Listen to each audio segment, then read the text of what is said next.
Hi everyone, it's me Andrea. Today I will show you a notebook I made absolutely only totally for myself. I really make a lot of notebooks, but I always give them away. There are orders sometimes, or as I did in my giveaway. So in my last, no, not in my last video, in my giveaway I've done recently, I showed you three different notebooks I made, and the last one was the lady with a hat. But that one with the same, or was made in the same way I'm doing this now, with elastics and loose pages in there. And to me, I'm working only on loose pages. I'm not. It's not my thing working in a book, so I thought that might be a nice idea to make one for myself. I use here untreated canvas. I have it on a huge roll and use this chipboard and cut it.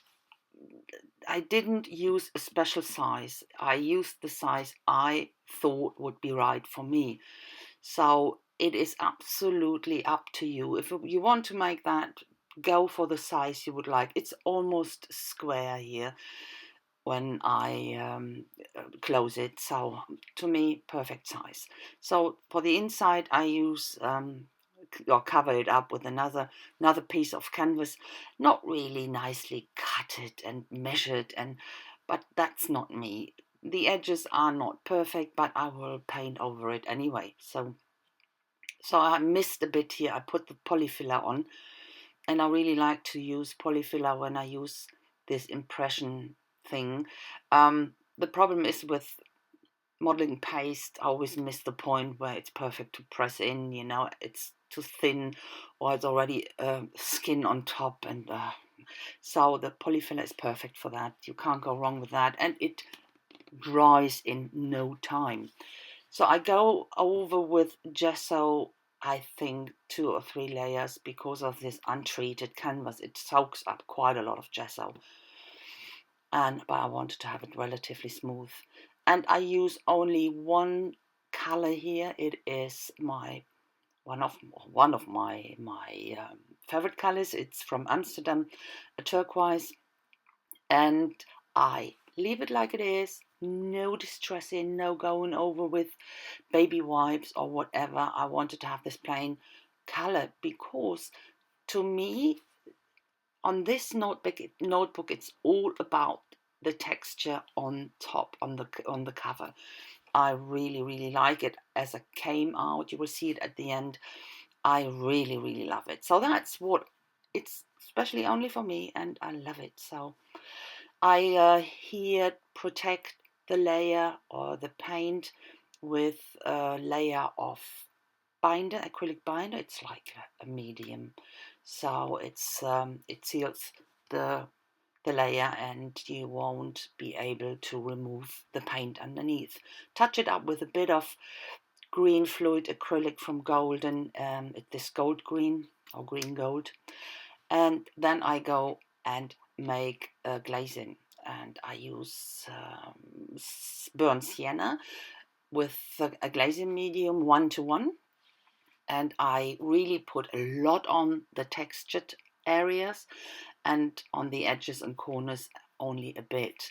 And I wait. You can't see it, it's sped up here quite a lot.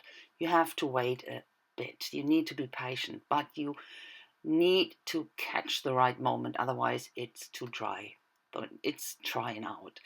So you will see close up. Now I wanted to have some of these creases or valleys or the impressions. I wanted to keep the paint in there, but not all over, to give it a bit of a distressed look. So this is the inside already. I will do the same and have only one color on top of this. Okay, a bit of touch up with this gold green, but that's it. Do the same with my glazing on the corners and edges, and then touch it up with a bit of this gold green, as you can see here, to let it match with the front. And this is one of my new stencils from Viva Decor. When I was there, I picked it up and I really love it. this industrial look, absolutely fantastic. And it works well with this notebook because of this very plain and simple design, nothing special, so that fits really well with it, I think. Do the edges with a bit of leftover, but that's it. And this is already varnish. I use that's Liquitex glossy varnish to finish off the surface, and that is now protected. Even a bit of water droplets proof when you have some water drops on. That won't make a difference, or you can clean it even. Okay, you can't drop it into water, but so that's a bit of silver wax touch up on the surface. And this is my triple gloss. You know, I like to use it a lot, and what I want to do now is to pour it over the whole page, the front cover. I will shift it, of course, with a brush, but I want to fill most of the impressions. When it dries, of course, it sinks in a bit, so that I will be able to touch the text, or still touch the texture, but it will really give it, or I know it gives such a fantastic feeling when you touch it, and it looks really great. You will see that at the end. I will give you a close-up and talk a bit about it. So now I will make the holes with my crocodile. I do 4 of them on top and here on the bottom. That gives me, and I will go through with the elastics, and that gives me at total 8 signatures. And I kept the spine, as you can see, very wide.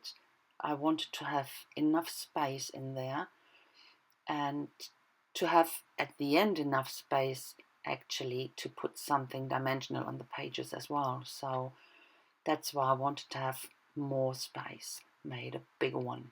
So now the elastics. I use here beads I kept from broken jewelry, bijouterie, you know, this really cheap stuff. So the problem was for me to find 4 same size beads with the same hole, you know, big enough to get the elastic through. Wasn't possible. So I have a mixture of bigger ones and smaller ones. But do I mind? No, not really. And no, that's okay, because these beads are fitting well on it because of the colors. It or the other beads I have, they are quite colorful, yellow or bright, whatever. So not really something I wanted to have on this notebook. So that's it. I will show you close up, tell you a bit about it. I see you in a second.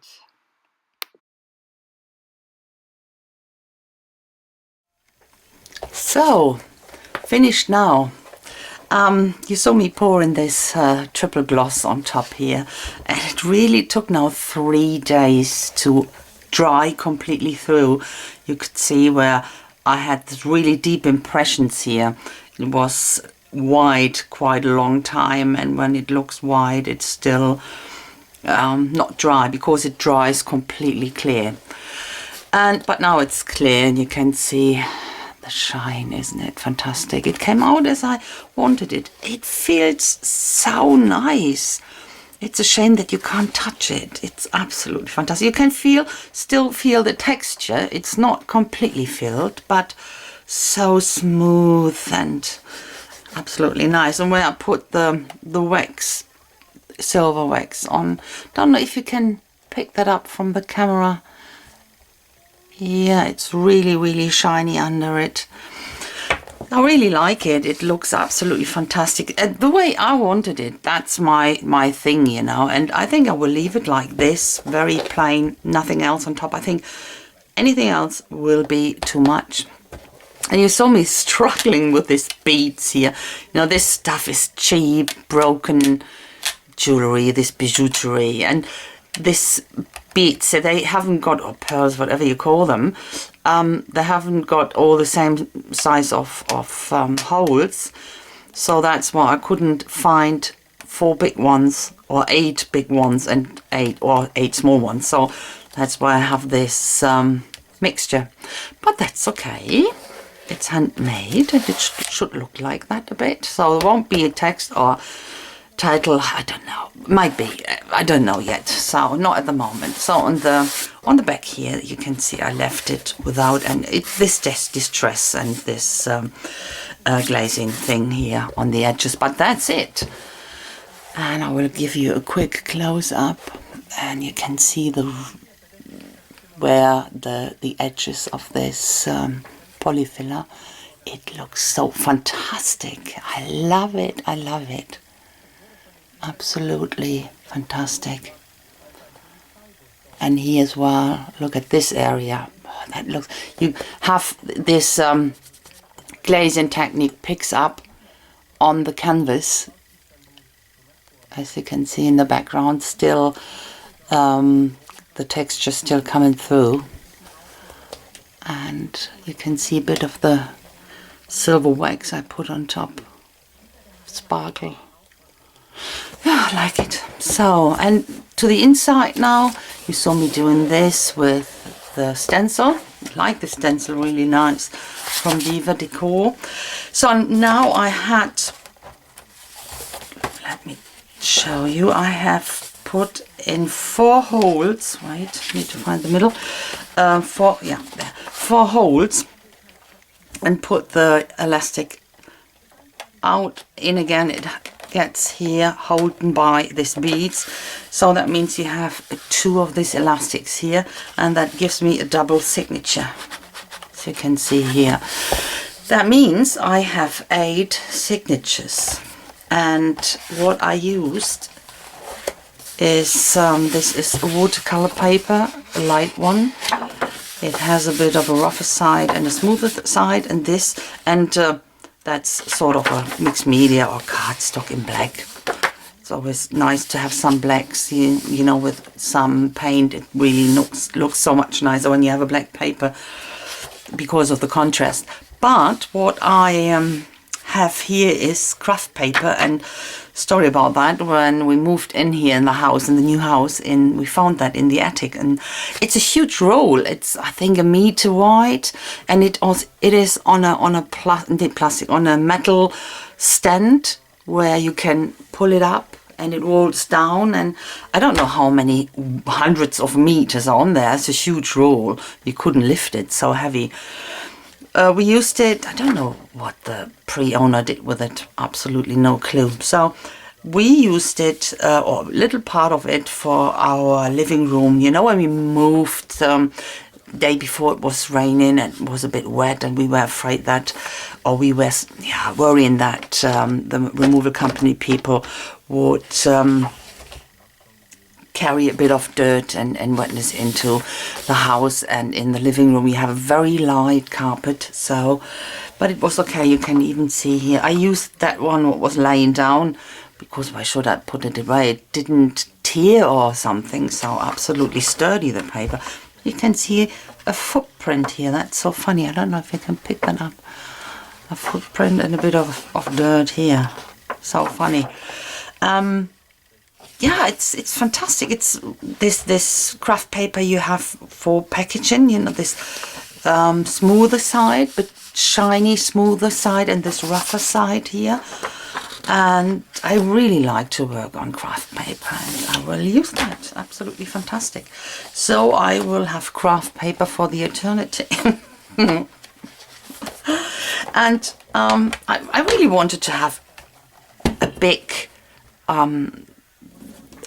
notebook. You know what, journal? When I made this notebook, the lady with the hat, for my giveaway, that was made in this style, and when I did that, I thought, oh, that's quite a good way of binding for me, because I like to work on loose pages. I'm not into this working in a book. It restricted me very much, so I can take out these pages, put something on and put it back, and that gives me a lot of freedom. So, and I thought about doing one for myself. You know, I'm making a lot of notebooks, journals, whatever, never one for myself. So even when I've done that in the past, but I gave it away, so so always the same when someone comes, oh, that's so beautiful. Yeah, okay. Can I have that? Yeah, yeah. So, and with the size, I wanted to have a bigger one. Definitely a bigger one. I wanted to have quite a wide spine. I think that's actually, what is that? 6.5 centimeters. It's 2.5, a bit more than 2.5 inch. And that gives me quite a lot of stuff.